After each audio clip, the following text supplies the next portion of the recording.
Quand nous abordons la question des maîtrises planétaires, il y a deux façons de travailler. Celle de l'historien et celle du philosophe. Je vais opposer ma façon de travailler avec celle de Patrice Guinard. Je viens de relire récemment son article sur les maîtrises planétaires, les fondements des maîtrises planétaires, je crois. Et lui, il ne cherche même pas à comprendre le système tel qu'il s'est élaboré historiquement. Il en garde simplement l'esprit. C'est-à-dire qu'il faut absolument associer... Alors, il considère par exemple que les maîtrises planétaires, c'est une sorte de synthèse de l'astrologie. Donc on doit tout y retrouver. Donc c'est un postulat qu'il pose comme ça, au lieu de dire que c'est un élément particulier de l'astrologie, donc c'est une synthèse. Déjà, il remet cette maîtrise planétaire au centre, alors qu'elle est, à mon avis, totalement marginale. Enfin, elle l'était au départ. Et il introduit des planètes qu'on ne connaissait pas, je ne dis pas qu'elles n'existaient pas, qu'on ne connaissait pas il y a encore quelques siècles, et même parfois quelques décennies, comme Chiron, qui est découvert dans les années 70, je ne sais pas. Il y a eu d'ailleurs un exposé d'Al Morrison en 70 à Paris sur Chiron. Cérès, ça a été découvert en 1801, et c'est un astéroïde. Hein. Il met ça dans son système, ce qui lui évite d'utiliser d'ailleurs les planètes transplutoniennes, qu'on a parfois appelées Proserpine et Vulcain, à entendre Carteret et d'autres. Et donc, il construit quelque chose.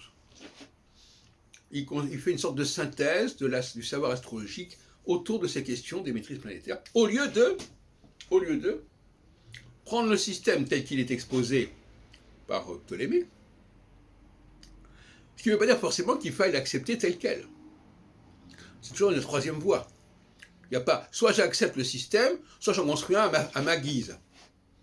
Non, on peut aussi prendre le système de Ptolémée et voir si ce système est cohérent.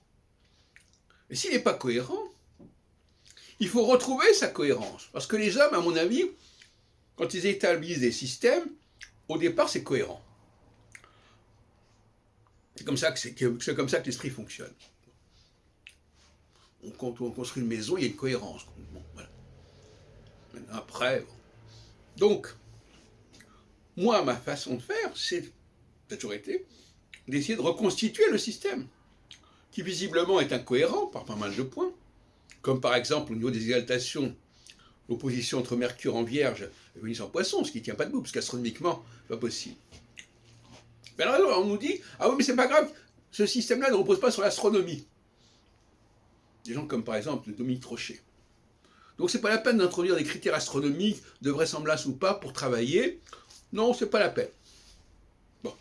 Donc,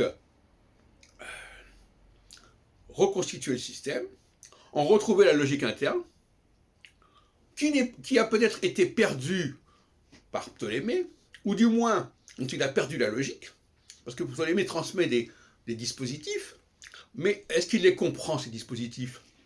Les explications qu'il donne, et ça, je disais l'autre jour que ça faisait penser aux travaux de Abraham Ibn Ezra sur les fondements de l'astrologie, ne tiennent pas debout. Donc c'est un système qu'il a reçu, mais qui ne sait pas expliquer, et qui sait encore moins corriger. Quoique, justement, le problème c'est Saturne, qu'on vient ajouter au système, parce que c'est très facile de montrer que Saturne a été ajouté au système, au nom d'une certaine orthodoxie astronomique, etc., qui se fout pas mal de ce que pouvait être le système en lui-même. Voilà donc deux voies qui s'opposent, l'une qui est anachronique, mais qui est scientifique, au sens que, il y a des choses qu'on découvre petit à petit, et je disais tout à l'heure dans une autre vidéo, donc les choses qu'on découvre petit à petit, donc l'astrologie d'hier, elle tâtonnait, il y avait des choses qu'elle n'avait pas comprises, et Roger qui dit la même chose, hein, des choses qu'on n'avait pas comprises, et maintenant, enfin, nous sommes à une époque où les choses deviennent plus ou moins claires. Bon. Moi, je suis complètement contre cette idée-là, parce que je pense que les hommes et les dieux, ont construit des structures, avec les connaissances, non seulement les connaissances qu'ils avaient, mais les moyens qu'avaient ceux qui utilisaient ces structures. Parce que qu'est-ce que ça veut dire que construire quelque chose dont les gens ne savent pas se servir? Imaginez que je construise une machine, personne ne sait s'en servir, c'est pas possible. Donc je suis obligé de construire quelque chose avec mes propres connaissances, mais qui soit accessible aux gens à qui je propose ces structures et ces machines. Ça me paraît une question de bon sens élémentaire. Mais c'est pas tout le monde a ce bon sens, comme dirait Descartes. Donc, voilà, nous avons donc une école qui est celle aussi de Jean-Pierre Nicolas.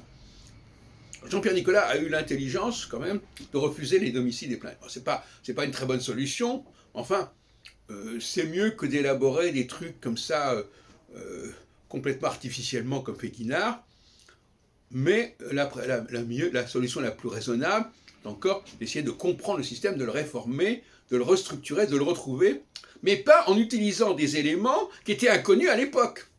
Parce qu'à ce moment-là, on est dans l'anachronisme.